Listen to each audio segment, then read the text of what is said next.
As the school year heads into the home stretch, there's one Central Texas school beginning something new, something only a handful of schools in the country currently have. And KVUE's Jay Wallace joins us now live in the studio to explain the motivation behind the program. Jay? Yeah, Brian, the students at Burnett Middle School recently made this video saying and honoring the names of all 17 students who were killed in the Florida school shooting, explaining how they want to work to prevent gun violence, not just through their words in a video, but through their actions in real life. Does it need to immediately go to the Burnett PD because it's an emergency that needs to be taken care of right then? Going through middle school can be a difficult period of life as is. In middle school, they don't want to be different. They don't want to stand out. And for some, it goes beyond standing out. It's hard speaking up. A lot of people who get picked on are people who are more shy, not as outgoing, not as, likely to get up and talk about it. If you see anything starting from Monday. 8th grader Katie Bird knew one of these people, a girl who said she wanted to commit suicide. She said she just wanted to escape. Luckily, nothing happened because Katie decided to say something. I think it's really important for us to all watch for these things and be able to report them. And that right there is why Burnett ISD is the first district in Texas to implement the Say Something program.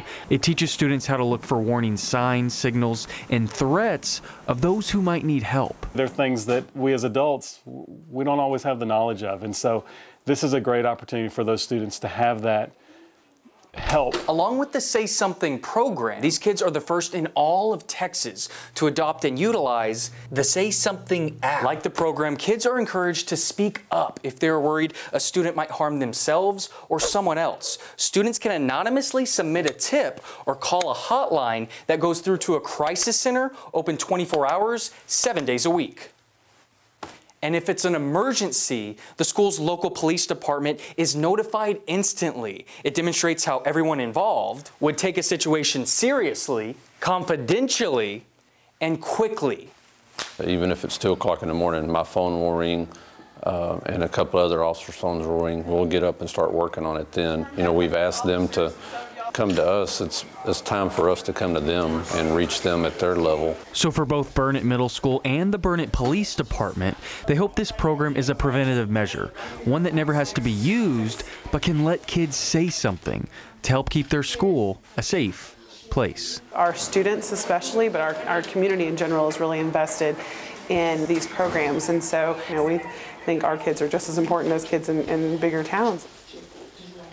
So for Burnett Middle School and the district's other schools, only a small group of students are currently trained to use the app to test it out in the way. But by the end of the year, the district hopes to have all the students trained and then repeat that process when the next school year begins. What really caught me off guard, or at least surprised me, is really how they were using technology and they were creating an app that you got the situation quickly. They started acting quickly, wanting to get to the situation quickly and not put this off if a kid is in need of help. And that's what this app provides, using the technology, putting it in the kids' hands. I mean, you have to act quickly. I mean, it could save someone's life potentially if you do say the right thing and help that person right away. They don't have time to, Right. So that makes sense. I love Great it. program. How'd you do that with the phone thing? You got to show me that. We were asking him. Yeah. I'll show you later. Yeah, seriously. I just Tricks keep of the dropping trade. it over and over again. Thanks, Jay. Great work.